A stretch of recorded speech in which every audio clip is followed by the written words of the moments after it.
नमस्कार, the dirty politics में एक बार फिर से आपका स्वागत है। आज हम बात कर रहे हैं एक ऐसे शख्स की जो शख्स क्षेत्र की राजनीति में किसी परिचय का मोहताज नहीं है। लगातार जनता के बीच वर्षों से निस्वार्थ भाव से सेवा करते हुए राजनीतिक तौर पर अपने आप को बेहद मजबूती से स्थापित कर चुका है। वहीं भारतीय जनता पार्टी के प्रति निष्ठा व समर्पण को देखते हुए भारतीय जनता पार्टी ने भी हाल ही महीने उत्तर भारतीय मोर्चा कोंकण विभाग प्रमुख पद पर नियुक्त किया है और इसी के तहत राजनीति तथा अन्य मुद्दों पर सीधे तौर पर हम चर्चा करेंगे। जेपी सिंह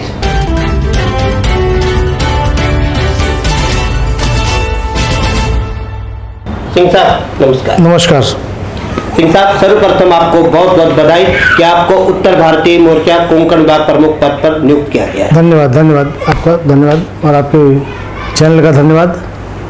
सर्वप्रथम एक प्रश्न हो जाता है कि आखिर भारतीय जनता पार्टी ने इतने बड़े पद पर आपको नियुक्ति किस आधार पर दी है और इसके तहत किस किस तरह की जिम्मेदारियां आपको सौंपी हैं? पार्टी जो है, सबसे पहले मैं पार्टी का धन्यवाद अदा करना चाहूँगा कि पार्टी ने मुझे जिम्मेदारी दी है और माननीय देवेंद्र फडणवीस जी हमारे जो महाराष्ट्र के नेता हैं, पूर्व मुख्यमंत्री हैं, हमारे अध्यक्ष महाराष्ट्र के चंद्रकांत दादा पाटिल का मैं धन्यवाद अदा करना चाहूँगा। हमारे उत्तर भारतीय मोर्चा के अध्यक्ष जो हैं महाराष्ट्र के संजय पांडे जी का धन्यवाद अदा करना चाहूँगा कि इन लोगों ने मुझ पर विश्वास करके यह इतना बड़ा पद, इतनी बड़ी जिम्मेदारी मुझे सौंपी है। और आपने कहा कि आधार क्या है, तो देखिए मैं ठाणे पालघर विभाग का अध्यक्ष था, उत्तर भारतीय मोर्चा का, भारतीय जनता पार्टी उत्तर भारतीय मोर्चा का अध्यक्ष था और वहाँ पे जो मैंने कार्य किया है, जो मेरे कार्य की प्रणाली थी, मेरी शैली को उन्होंने देखा, उस पर आकलन किया होगा, मेरी जो रिपोर्ट गई होगी यहाँ से, उस रिपोर्ट के आधार पे जो पार्टी के वरिष्ठों ने जो निर्णय लिया और जो मुझ पर विश्वास करके जो ये पद दिया, कोंकण विभाग के उत्तर भारतीय मोर्चा का संपर्क प्रमुख मुझे दिया गया है, तो मैं उनका विश्वास जो है, उस विश्वास कभी टूटे ना, ये मेरा प्रयास रहेगा हमेशा। और जो काम मैं करते आया हूँ, उत्तर भारतीयों को जोड़ने का काम है कि उत्तर भारतीय कैसे जुड़े, भारतीय जनता पार्टी के साथ किस तरह से जुड़ेंगे। तो हमारी उत्तर भारतीय जनता जो है, यह पूर्ण रूप से मैं कह सकता हूँ, अतिशयोक्ति नहीं है कि वह कहीं न कहीं भारतीय जनता पार्टी के साथ परंपरागत रूप से जुड़ी हुई है और वो परंपरागत तरीके से भारतीय जनता पार्टी को वोट करते आ रही है। और करीब हम लोग देखते आ रहे हैं कि जहाँ पर हिंदी भाषिक जो हैं, जो हिंदी भाषिक जो 11 राज्य हैं हिंदुस्तान में, पूरे भारत में, वहाँ पर करीब करीब सभी राज्यों में इक्का दुक्का छोड़ के भारतीय जनता पार्टी की सरकार है। और कुछ जगह पर लोग अभी भी हिंदी भाषिक थोड़ा बहुत जो भटके हुए हैं, जो लोग अभी तक उसको समझ नहीं पाए हैं, तो उनको समझाने का प्रयास किया जा रहा है, उनको मनाने का प्रयास किया जा रहा है, उनको बताने का प्रयास किया जा रहा है कि भारतीय जनता पार्टी की नीति क्या है। हमारे आदरणीय नेता प्रधानमंत्री आदरणीय नरेंद्र मोदी जी की विकास नीतियाँ क्या हैं, वो नीतियाँ उनको समझाकर हम लोग उनको अपने साथ जोड़ना चाहते हैं। जितना ज़्यादा हम हमारे साथ जुड़ेगी उतना हमारा विकास होगा, पार्टी का विकास होगा। क्षेत्र में लाखों उत्तर भारतीय रहते हैं जो विभिन्न राजनीतिक दलों में विभक्त है। क्षेत्र में दर्जनों ऐसी उत्तर भारतीय संस्थाएं हैं जो दम्भ भरती हैं कि वह उत्तर भारतीयों के विकास के लिए, उनके आत्मसम्मान के लिए कार्य कर रही हैं, लेकिन जब भी उत्तर भारतीयों पर कोई समस्या खड़ी आती है, ना तो संस्थाएं आगे आती हैं, ना कोई राजनीतिक पार्टी आगे आती हैं और उत्तर भारतीयों की अधिकतर याद हर राजनीतिक पार्टी को सिर्फ चुनाव के वक्त आती है। क्या कहना चाहोगे? जी, आपका प्रश्न बिल्कुल सही है। और इस विषय में मैं एक बात कहना चाहूँगा कि भारतीय जनता पार्टी एकमात्र ऐसी पार्टी है जहाँ पर उत्तर भारतीयों के साथ न्याय होता है। और हमारी ही एक पार्टी ऐसी है, भारतीय जनता पार्टी, जहाँ पर कि उत्तर भारतीय मोर्चा है और उत्तर भारतीयों को स्थान दिया गया है। बाकी जो पार्टियां हैं यहाँ पर वो सिर्फ वोट बैंक का राजनीति करती हैं। वो चाहे मैं किसी पार्टी का नाम नहीं लूँगा, लेकिन आप देख लीजिए कि लोकशाही लोकतंत्र जो है हमारी भाजपा में जो है, भारतीय जनता पार्टी में जो है, वो आपको कहीं नहीं मिलेगा, किसी पार्टी में नहीं मिलेगा। हर पार्टी में घरानेशाही चलती है, लेकिन भारतीय जनता पार्टी एकमात्र ऐसी पार्टी है, पूरे विश्व की पार्टी है कि यहाँ पर हमारे यहाँ सच्चा लोकतंत्र है। और जो आपने कहा कि राजनीतिक पार्टियाँ वोट बैंक के रूप में उत्तर भारतीयों को यूज़ करती हैं, तो मैं आपकी बात को सही मानता हूँ कि जो पार्टियाँ यहाँ पर हैं, जो संस्थाएं यहाँ पर हैं, संस्थाएं भी काम कर रही हैं तमाम हिंदी भाषियों की, लेकिन संस्थाएं या पार्टियाँ उन जनता की जो तकलीफ़ें हैं, भारतीय जो हमारे उत्तर भारतीय भाई बहन हैं, उनकी तकलीफ़ों को बस खाली चुनाव तक समझते हैं। और उनकी जो तकलीफ़ें हैं सही मायने में, उनकी तकलीफ़ों पर ध्यान नहीं दे करके वो लोग सिर्फ वोट के लिए राजनीति कर रहे हैं। और उसमें यहाँ पर भी वसई विरार में भी आप देख रहे हैं कि पार्टी क्या है, कौन सी पार्टी है, मैं समझ नहीं पाता हूँ। वहाँ पे उत्तर भारतीयों को, हिंदी भाषियों की जो संस्था है, वो सिर्फ चुनाव के समय आपने देखा होगा, अभी उसको बाकी अन्य कहीं किसी काम में, उत्तर भारतीयों के किसी काम में आपने नहीं पाया होगा, क्योंकि कहीं हिंदी भाषियों को, जो उत्तर भारतीय हैं, हमारे हिंदी भाषी हैं, उनको साथ देने का काम नहीं किया है इन लोग। तो मैं समझता हूँ कि ये उत्तर भारतीयों के साथ अन्याय है। और जहाँ तक हमारी पार्टी भारतीय जनता पार्टी की बात है, वहाँ मेरा प्रयास होगा कि वहाँ प्रत्येक व्यक्ति को जो उत्तर भारत का है, हिंदी भाषिक है, उसके साथ न्याय हो, उसकी हर तकलीफ में हम लोग कंधे से कंधा मिलाकर खड़े रहें। सर, वर्षों से कुछ उत्तर भारतीय जो अपने आत्मसम्मान के साथ जी रहे हैं, वह उत्तर भारतीय भवन की मांग वर्षों से करते आ रहे हैं, लेकिन अब तक कोई भी ऐसी राजनीतिक पार्टी के सक्षम नेता या उत्तर भारतीय संस्थाओं में कोई भी आगे आकर उनका ढाढ़स नहीं बढ़ा रहे हैं। और वह कोई नहीं चाहता कि उत्तर भारतीय भवन यहाँ पे बने, क्योंकि इतना तो तय है कि अगर उत्तर भारतीय भवन यहाँ पे क्षेत्र में बन जाता है तो वह एक शक्ति केंद्र बन जाएगा, और शक्ति केंद्र की हर कोई पूरी तरह से इसकी अवहेलना करना चाहता है। क्या कहना चाहोगे आप? देखिए, उत्तर भारतीय भवन की मांग बहुत पहले से हो रही है और मैं स्वयं इसका पहल कर चुका हूँ कि उत्तर भारतीय भवन की मांग होनी चाहिए और उत्तर भारतीय भवन बनना चाहिए वसई विरार में।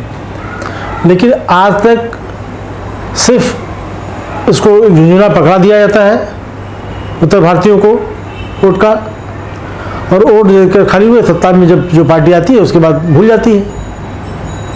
तो अब की बार जो हमारा मैनिफेस्टो है,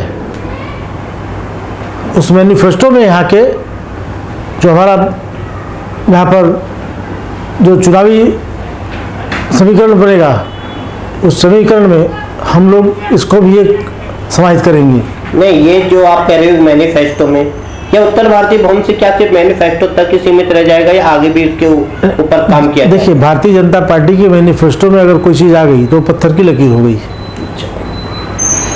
फिर उस पर कोई प्रश्न चिन्ह नहीं है।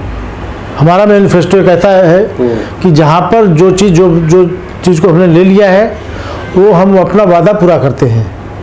सिर्फ वादे के लिए नहीं करते, वादे को पूरा किया जाता है। और जब मैनिफेस्टो में आएगा तो ये चीज़ हमारा उत्तर भारतीय, जब हमारी अगर वसई विरार में हमारी अगर सत्ता आती है, हमारा महापौर बैठता है, तो सबसे पहला काम हम उत्तर भारतीय भवन बनाने का काम करेंगे। ये हमारा वादा है, भारतीय जनता पार्टी का वादा है। इसके साथ ही क्षेत्र में कई उत्तर भारतीयों की समस्या है, क्या इसके ऊपर भी काम करोगे? उत्तर भारतीय लोगों की समस्याओं के लिए तो हमको मुझे दिया गया, दायित्व दिया गया है। नहीं, राजनीतिकरण लगातार जो उत्तर भारतीयों पर होता रहा है, वैसा भी कुछ किया जाएगा या सचमुच उनके हित के लिए लगातार काम किया जाएगा? मैं जो जहाँ तक मैं मेरी बात करता हूँ कि जिस पार्टी ने जो जवाबदारी मुझे दी है, जो रिस्पॉन्सिबिलिटी दी है, उस दायित्व को स्वीकार करके मैंने एक चुनौती के रूप में स्वीकारा है। और यहाँ पर जो वसई विरार की जनता है, उत्तर भारतीय जनता है, हिंदी भाषी जो यहाँ पर रह रहे हैं, उन सभी लोगों के लिए मैं काम करूँगा। और उनको कैसे एकत्रित किया जाए, कैसे समझाया जाए, उनको दिमाग में कैसे डाला जाए, हम प्रयास करेंगे उसको, कि लोगों को हम प्रयास करें और उसको हम इस बार यहाँ का चित्र हम लोग बदल दें। आगामी वसई विरार शहर महानगर पालिका के चुनाव की घोषणा कभी हो सकती है? उसके मद्देनजर क्षेत्र की भारतीय जनता पार्टी किस तरह की तैयारी कर रही है? देखिए, भारतीय जनता पार्टी ने बहुत बड़े पैमाने पर भी तो तैयारी की है। और यहाँ पर पार्टी ने 3 हमारे प्रमुख नेताओं को, प्रदेश के प्रमुख नेताओं को प्रभारी के रूप में नियुक्त किया है। हमारे आदरणीय आमदार और प्रदेश के उपाध्यक्ष माननीय प्रसाद लाल जी, जो यहाँ के हमारे वसई विरार के प्रभारी हैं, आदरणीय जयप्रकाश ठाकुर जी, उपाध्यक्ष महाराष्ट्र प्रदेश, वो भी यहाँ के सह प्रभारी हैं, आदरणीय भरत राजपूत जी, जो ढाणू के नगराध्यक्ष हैं, वो भी यहाँ के सह प्रभारी हैं। तो 3 नेताओं को जो प्रभार के रूप में 2 महीने पहले से ही भारतीय जनता पार्टी की तैयारी है, चल रही है, इलेक्शन से पूर्व की तैयारी है। और भारतीय जनता पार्टी ने कमर कस लिया है और हर प्रत्येक वार्ड में हमारा प्रत्येक कार्यकर्ता, हमारा प्रत्येक जो इच्छुक उम्मीदवार है, अपनी भी तैयारी कर रहा है और चुनाव लड़ेगा। और इस चुनाव में हम लोग उनको मात देंगे। हमारे जो विरोधक हैं यहाँ पे, प्रमुख रूप से हमारा विरोधक वसई विकास, बहुजन विकास आघाड़ी, तो बहुजन विकास आघाड़ी से हम लोग खुलकर उनका मुकाबला करेंगे। रह गई बात शिवसेना और भाजपा की, तो भाजपा बिल्कुल शिवसेना का विरोध करेगी इस चुनाव में, और दिखाएंगे कि भाजपा की औकात क्या रही, औकात क्या और शिवसेना की औकात कहाँ है, ये दिखा देंगे। नहीं, आपको लगता है कि चुनाव के प्रभारी, सह प्रभारी नियुक्त करने से कोई करिश्मा दिखा पाएंगे? क्षेत्र की भारतीय जनता पार्टी जिस तरह से अंतर विरोध के दौर से गुजर रहे हैं, अंतर कलह से गुजर रहे हैं, क्या उस अंतर कलह को समाप्त किया जाएगा? क्या ये कर पाएंगे? देखिए, क्या होता है, अंतर कलह हर पार्टी में होता है, हर परिवार में होता है। और ये जो आंतरिक लड़ाई होती है, ये हर परिवार में, हर घर में होता है। अब इसमें कोई रूठ गया तो उसको मनाएंगे, ये हमारा घर का मामला है और हम लोग आपस में मिल बैठ करके उन लोग को मनाएंगे। मतलब आप ये मानते हो कि जो रूठे उनको मनाया जाएगा? रूठेगा नहीं, कुछ लोग को थोड़ा सक्षम है, हाँ, जो सही मुद्दों पर रूठे हैं उनको मनाया जाएगा। नहीं, ऐसा सही मुद्दों पर रूठे नहीं है, कहीं किसी के साथ थोड़ा सा ऐसा लगता है कि हमारे साथ अन्याय हुआ है, तो उनके साथ क्या किया जाए, उनको एडजस्ट किया जाएगा कहीं ना कहीं। ऐसी बात नहीं कि हमारे अब पार्टी बहुत बड़ी है, तो पार्टी में सबको पद तो दिया नहीं जा सकता, तो कहीं ना कहीं लेकिन एडजस्ट तो करना पड़ेगा, सबको लेके चलना है। जब मोदी जी कहते हैं सबका साथ सबका विकास सबका विश्वास, तो हम तो सबको साथ में लेके चलने की तैयारी में हैं, तो लेके चलेंगे। और सबको पार्टी की जो आप बात कर रहे हैं कि अंतरकलह, तो अंतरकलह कुछ नहीं है हमारी पार्टी में, अंतरकलह कुछ नहीं है, थोड़ा सा आपस में मनमुटाव है, तो मनमुटाव दूर कर दिया जाएगा। आगामी वसई विरार शहर महानगर पालिका के चुनाव में बहुजन विकास आघाड़ी विकास के मुद्दे पर चुनाव लड़ने वाली है। क्या आप संतुष्ट हो बहुजन विकास आघाड़ी के विकास के मुद्दे पर? देखिए, बहुजन विकास आघाड़ी ये सिर्फ इनकी पार्टी के नाम के साथ विकास जुड़ा हुआ है, लेकिन विकास क्षेत्र में कहीं कुछ दिखाई नहीं पड़ता। विकास के नाम पर सिर्फ लूट खसोट हो रही है। यहाँ पर बस के लिए जो बस सुविधा है, यातायात की सुविधा है, यहाँ पर प्रमुख रूप से बस के अड्डे नहीं है। आपको कहीं दिखाई पड़ता है कि यहाँ पे बस अड्डा है, यहाँ पे लोग जा सकते हैं? कहीं डिपो दिखाई पड़ रहा है? यहाँ सड़कें जो बनती हैं तो सड़कें 6 महीने बाद टूट जाती हैं, अगला बारिश आते तो टूट जाता है। यहाँ एक विद्यालय ऐसा नहीं है जो महानगर पालिका अपने द्वारा संचालित करती हो, ऐसा कोई विद्यालय नहीं है, ऐसा कोई प्लेग्राउंड नहीं है, कोई खेल का मैदान नहीं है जहाँ बच्चे हमारे खेल सकते हों। यहाँ पर ऐसा कोई पार्क नहीं है, यहाँ पर सार्वजनिक शौचालय नहीं है तो कहीं कोने कब्जे में एक आध कोने में बने होंगे, लेकिन जिस तरह की व्यवस्था होनी चाहिए लोगों के लिए सार्वजनिक शौचालय नहीं है। यहाँ पे कोई बड़ा हॉस्पिटल नहीं है, यहाँ पे सड़कों पे चलने वाले जो हमारी माताएं बहनें हैं उनके लिए कोई सुविधा नहीं है शौचालय की। यहाँ पे आप देखेंगे कि मैं तो हमारी पार्टी आगामी चुनाव के बाद जब हमारे जीत के आएंगे तो हम तो चाहते हैं, हमारी कल्पना है, संकल्पना है कि हम वाईफाई की सुविधा दे दें प्रत्येक जगह पर। यहाँ पर हमारे जो सीसीटीवी कैमरे हैं वो लगे हों हर जगह, जैसे अभी हमारे यहाँ पे लगा है, हमने 5 सीसीटीवी कैमरे लगाए अभी, तो उस प्रकार से पूरा शहर सुरक्षित रहेगा, यहाँ के लोग सुरक्षित रहेंगे और पुलिस व्यवस्था को भी सुविधा होगी। जो एक शहर में जो व्यवस्था होनी चाहिए जिस प्रकार की आधुनिक व्यवस्था, वो शहर में व्यवस्था नहीं है, वहाँ पे व्यवस्था का नाम कोई चीज़ नहीं है। तो यहाँ पे विकास के नाम पर सिर्फ लूट खसोट हो रही है और जो अवैध भवन निर्माण हो रहे हैं यहाँ पे, आप लोग देख रहे हैं, आप लोग तो पत्रकार हैं, आपको अच्छी तरह से पता है कि यहाँ कितने भवन, यहाँ पे 50,000 के ऊपर बिल्डिंगें हैं जो अवैध हैं, जिनकी न कोई सीसी है, न नोसी है, न कहीं कुछ है। तो ये सिर्फ लूट खसोट हो रही है, या बंदर बाट हो रही है आपस में बैठ के, और कहीं कोई काम नहीं कर रहे हैं। तो इस चीज़ को आगे हम आएंगे तो सत्ता में अगर हमारी पार्टी जीत कर आती है तो हम इसको रोकने का प्रयास करेंगे और इस सब मुद्दों को हमारे मैनिफेस्टो में लेकर हम इसको करें, संकल्प को पूरा करेंगे। आगामी वसई विरार शहर महानगर पालिका के चुनाव में क्या आप चुनाव लड़ना चाहोगे? देखिए, चुनाव लड़ने के लिए पार्टी में जब कार्यकर्ता कोई आता है तो उसकी महत्वाकांक्षा एक होती है। राजनीतिक पार्टी में जब आने के लिए कोई सोचता है तो किसी न किसी महत्वाकांक्षा से जुड़ा होता है, और हर व्यक्ति की महत्वाकांक्षा होती है कि मैं भी जब राजनीतिक पार्टी का कार्यकर्ता हूँ तो एक दिन ऐसा आए, अवसर मिले कि मुझे भी चुनाव लड़ने का मौका मिले। तो मैं भी भारतीय जनता पार्टी का कार्यकर्ता हूँ, मेरी भी इच्छा है। लेकिन दुर्भाग्य से जहाँ पर आप बैठे हैं 54 नंबर सीट है, 54 नंबर, और यह सीट महिला हो गई है। तो महिला सीट होने की वजह से मैं तो चुनाव लड़ नहीं सकता। हाँ, मेरी पत्नी को जरूर तैयार किया है कि मेरी पत्नी यहाँ से चुनाव लड़ना चाहती है और यहाँ पर लोग यहाँ पे उनको चाहते हैं, लोग उनको अपना आशीर्वाद देंगे तो जरूर। फिर भी एक चीज़ बड़ी स्पष्ट बता दूँ आपको कि पार्टी जो है निष्ठावान कार्यकर्ताओं को स्थान देती है। तो यहाँ पर हमारी पार्टी में अभी तक कोई उम्मीदवार ऐसा निश्चित नहीं है।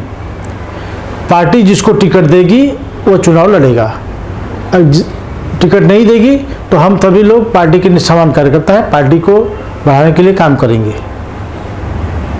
आपकी धर्मपत्नी क्षेत्र के लोगों के लिए अब तक क्या क्या कर रही है? देखिए, मैं स्पष्ट बता दूं कि मेरी पत्नी जो है, धर्मपत्नी, वो हाउसवाइफ रही हैं। उन्होंने राजनीति में अभी तक कोई कदम नहीं रखा है, लेकिन ये भी स्पष्ट है कि राजनीति घर का माहौल होने के नाते उनको सारे गुर पता है।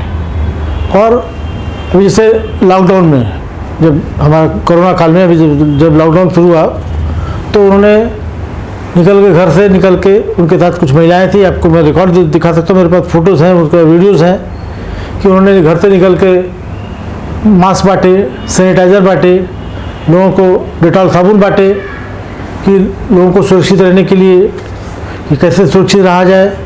जिस दिन मोदी जी डिक्लेयर किए उससे एक दिन पहले चीज़ लागू हो गई यहाँ चालू। फिर हम लोगों ने यहाँ पर इसी ऑफिस में इस जगह पर बैठ कर के यहाँ पर पूरा भरा हुआ था और गोडाउन हमारा उसमें गोडाउन का काम कर रहा था ऑफिस, पूरी राशन की किट बना करके राशन की पूरे चावल, दाल, गेहूँ, आटा, शक्कर, चाय, हल्दी, नमक इत्यादि का एक पूरा किट बना करके हम लोगों ने लोगों तक देने का काम किया है, यहाँ की जनता को, यहाँ के वार्ड के लोग। और लोग लेकर के उसको लेकर गए और लोगों को सम्मानपूर्वक, जब लोगों की यहाँ पर लॉकडाउन में जब स्थिति खराब हो गई तो लोगों, यहाँ की जनता त्राही करने लगी, तो हम लोगों ने वहाँ पर बड़ी संख्या में हम लोगों ने लोगों की सेवा करने का बीड़ा उठाया और हम लोग सेवा किए। दूसरी बात कि उसी काल में मेरे पास यहाँ रिकॉर्ड पड़ा हुआ है, आपको दिखा सकता हूँ कि हम लोग यहाँ पर भारतीय जनता पार्टी की तरफ से ट्रेन, यहाँ से ट्रेन को बुक कराया गया, पूरी ट्रेन प्रवासी लोगों के गाँव जाने, प्रवासी, हाँ, जो मजदूर थे उनको गांव जाने के लिए, प्रवासी मजदूरों को हमने गांव जाने की। तो स्वयं में जा करके वहाँ तहसीलदार से मिल करके और सारी प्रक्रिया जो पूरी करके उन पर हमने वाराणसी के लिए 2 ट्रेन यहाँ से बुक कराई और दोनों ट्रेन यहाँ से हमने भिजवाया, 2 ट्रेन भर के। तो ये सब काम जो हम लोग कर रहे थे, बाकी और भी जहाँ हिंदुस्तान में लोग जहाँ जाना चाहते थे तो वहाँ पे एक आध डब्बा, एक कहीं कुछ करके हम लोग ने लोगों को भेजने का प्रयास किया और ये काम हमने किया। तो उसमें मेरी पत्नी भी हमारे साथ थी, उस समय लॉकडाउन में कोई था कार्यकर्ता नहीं थे, मेरी पत्नी साथ में काम कर रही थी। तो अब उनका राजनीति में कोई बहुत बड़ा योगदान नहीं है, लेकिन चूँकि राजनीति से जुड़े हम, मैं जुड़ा हुआ हूँ, मैं इतने सालों से राजनीति कर रहा हूँ, आप लोग के बीच में बैठा हूँ, तो आप लोग जानते हैं। अब मैं जो काम कर रहा हूँ, एक बार अगर महिला वार्ड हो गया है तो महिला वार्ड में अगर मैं इच्छा जाहिर करता हूँ तो अगर मेरी पत्नी को अगर पार्टी टिकट देती है तो लड़ेंगी, अन्यथा किसी और कार्यकर्ता को देंगे तो हम लोग उनका काम करेंगे, उनका साथ मिलकर हम लोग पार्टी के कार्यकर्ता को जिताएंगे। आपने देखा तमाम तरह की बातें हुई। जेपी सिंह ने कहा कि मैं चुनाव लड़ने का शुरू से इच्छुक हूँ, क्योंकि राजनीति में जो आता है महत्वाकांक्षा पैदा होना लाजमी हो जाता है और शायद यही कारण है कि वहीं वार्ड रत्ना अलग हो जाने की वजह से, वार्ड क्रमांक 54 महिला के लिए आरक्षित हो जाने की वजह से मैं अपनी धर्म पत्नी को चुनाव में उतारने का प्रयास करूंगा, लेकिन अगर पार्टी उनको टिकट देगी तभी, वरन्यथा पार्टी अगर किसी अन्य को टिकट देगी तो मैं उसका समर्थन करूंगा। और उन्होंने यह भी कहा कि उनकी धर्म पत्नी ने राजनीतिक क्षेत्र में उनके साथ सदैव कंधे से कंधा मिलाकर आम जनता की सेवा भी लगातार की है। इसके साथ ही उत्तर भारतीयों के मुद्दे पर जेपी सिंह ने खुल करके बोला है कि लगातार जो राजनीतिक पार्टियां उत्तर भारतीयों को भरमाती रही है, अब ऐसा नहीं होगा। हमारी राजनीतिक पार्टी अब आगामी चुनाव के मद्देनजर मैनिफेस्टो भी तैयार करेगी जिसमें उत्तर भारतीय भवन का भी जिक्र हो सकता है। सिंह साहब, आज के लिए इतना ही। नमस्कार, धन्यवाद। और लगातार हम आपको ऐसी शख्सियत से आपकी मुलाकात करवाते रहेंगे जो क्षेत्र की राजनीतिक व्यवस्था व चुनाव को पूरी तरह से प्रभावित करने में सक्षम हो। देखते रहिए 30 पॉलिटिक्स।